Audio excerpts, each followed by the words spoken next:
Hello everyone, I'm back again now because I just wanted to fill in a couple of things that I missed in the stream that I did the other day or yesterday. So I want to show you, firstly, let's go to Google Earth. Okay, so when I was at the Botany Bay Monument, actually I'll show you the video. Where's the video?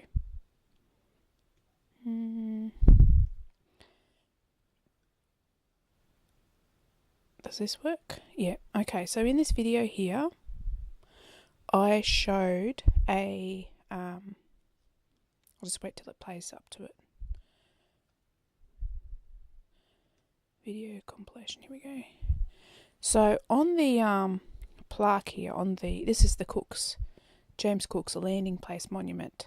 Yeah, so this sign here, which is on the monument, it says, it's an extract from Cook's journal. Saturday the 28th of April, 1770. At daybreak we discovered a bay and anchored under the south shore, about 2 miles within the entrance in 6-fathom water, the south point bearing southeast and the north point east. Latitude 34 degrees south, longitude 208 degrees 37 west. So I'll just show where that is. So by the description, where are we? Google Earth. Okay. Okay. So by the description, it is. Where are we? Landing monument. I'll zoom in on the landing monument first.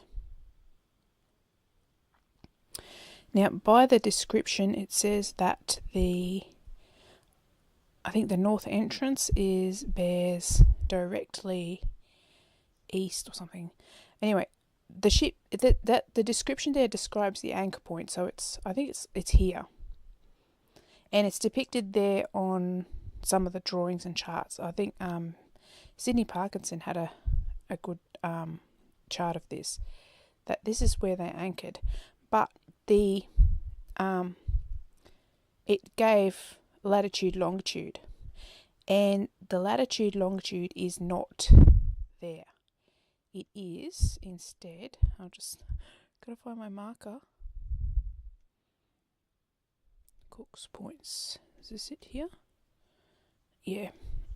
No, that's not it. This one. Okay, so this point here is this is the coordinates of what the landing monument says. So they're just flipped around.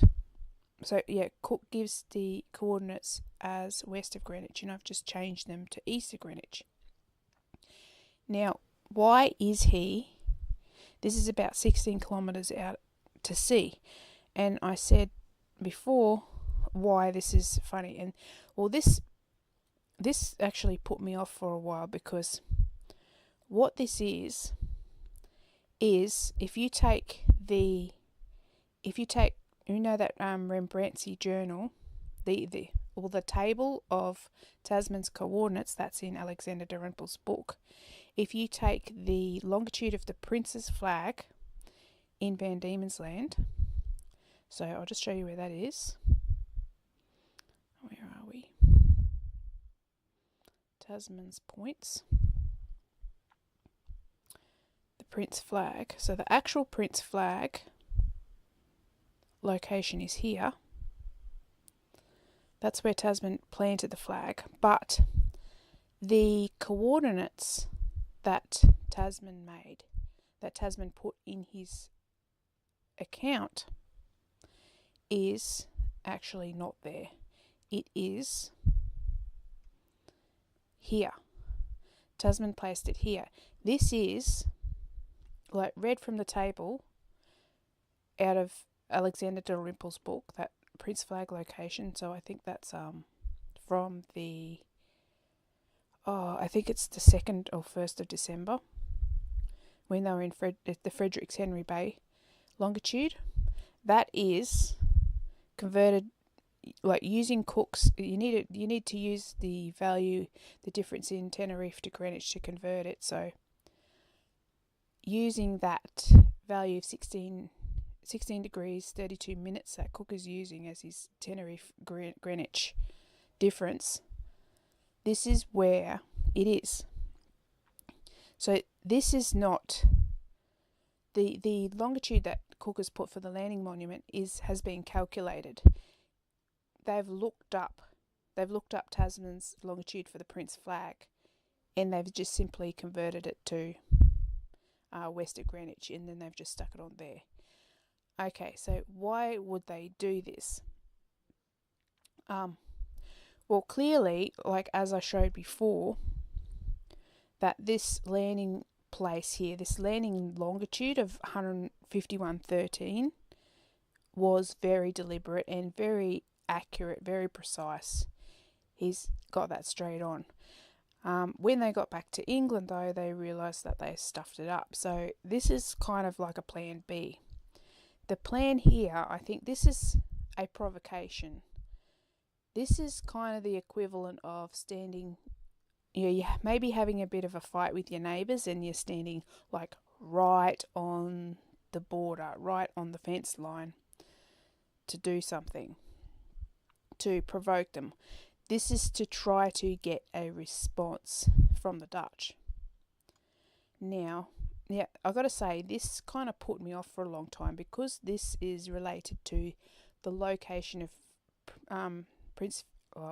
Frederick Henry Bay, the Prince Flag location.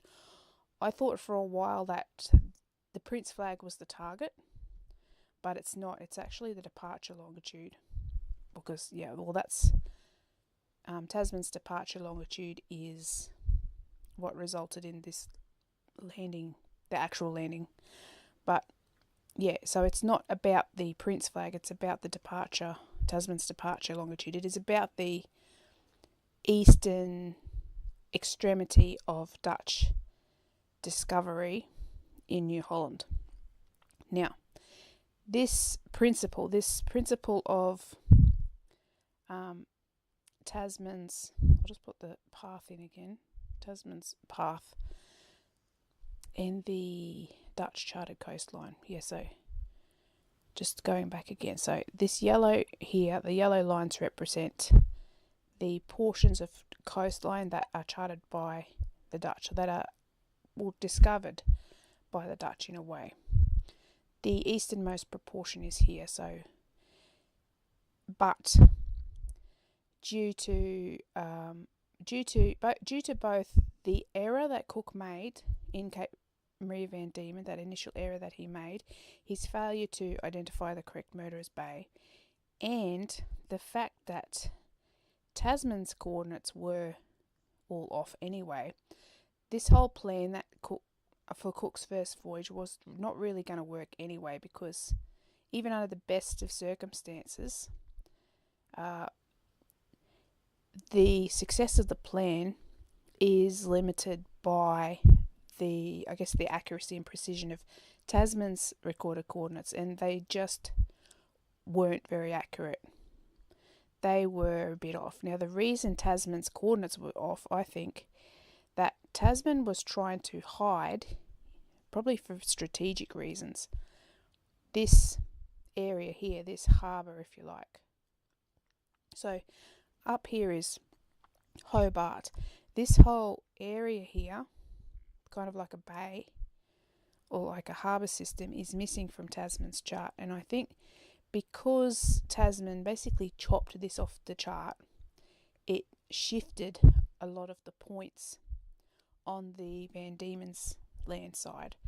So that's why, this plan that Cook had, or that the British had, to do this whole longitudinal offset thing was kind of doomed, even without Cook's error. But anyway, what I want to show you now is that principle of like the British landing at the eastern extremity of Dutch discovery still held even well after Cook. It's actually something that's ended up kind of embedded in the way that colonial state borders were formed later on. So I'll just show you here. Where are we? Just a second, I gotta find the line.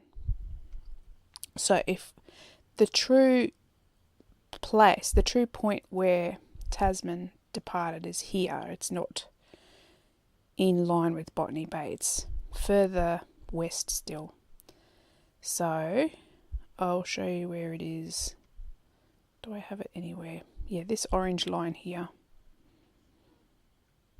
Where is that? Just a minute. I will just find. I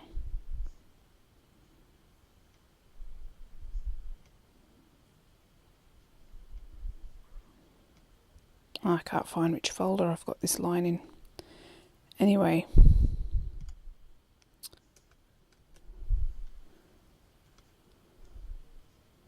Oh yeah.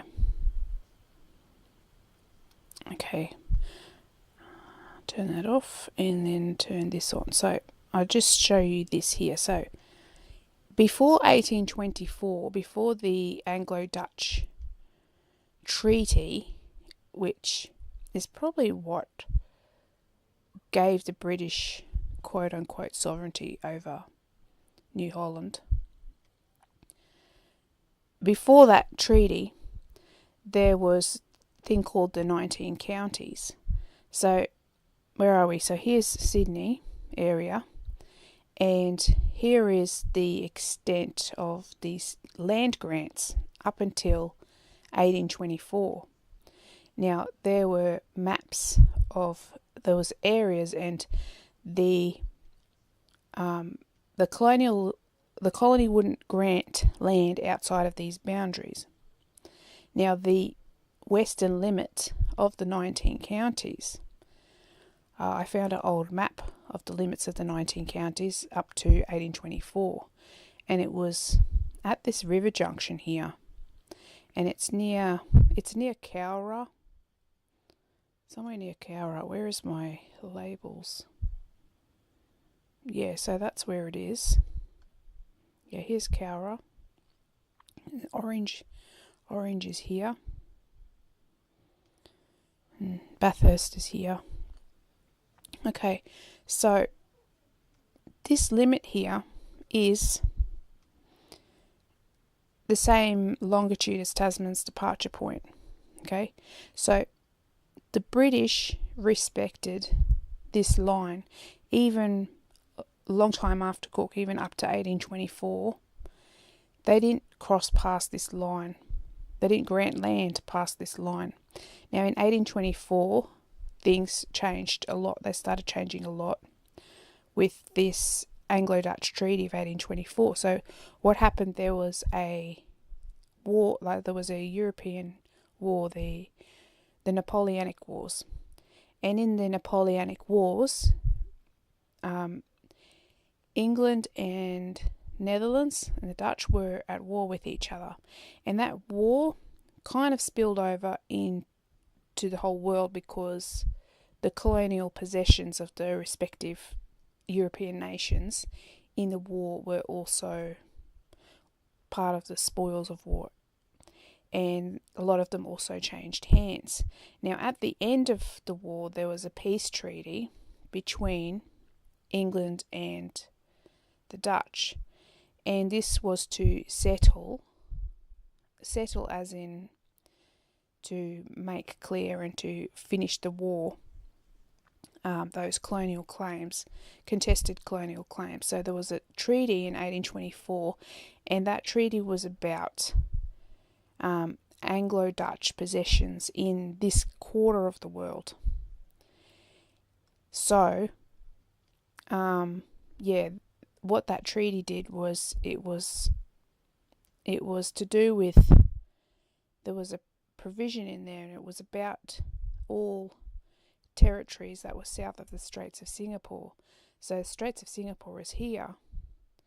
Now, the large portion of New Holland would be subject to that treaty, as it is part of that overall hemisphere, the southeastern hemisphere of the world.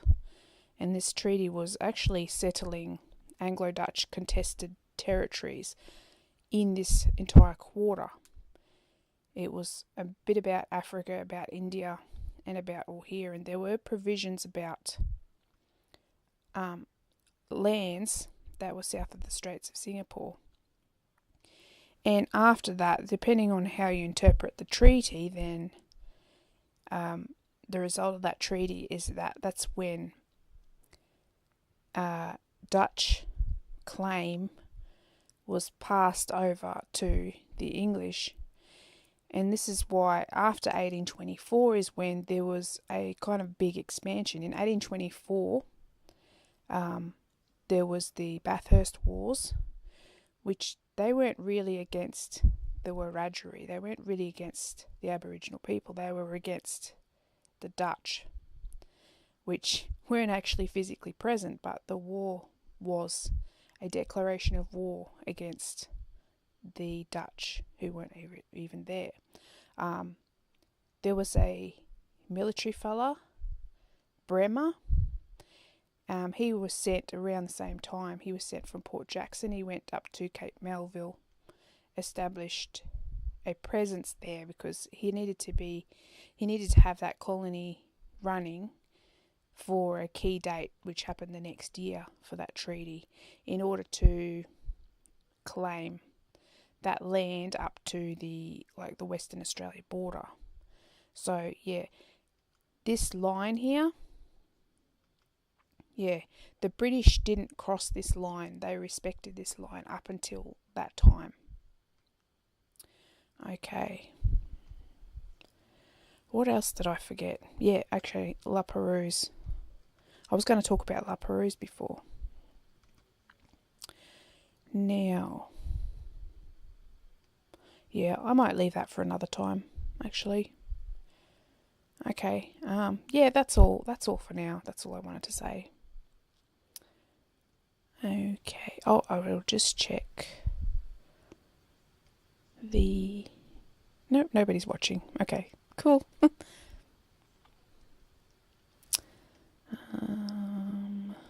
Finish.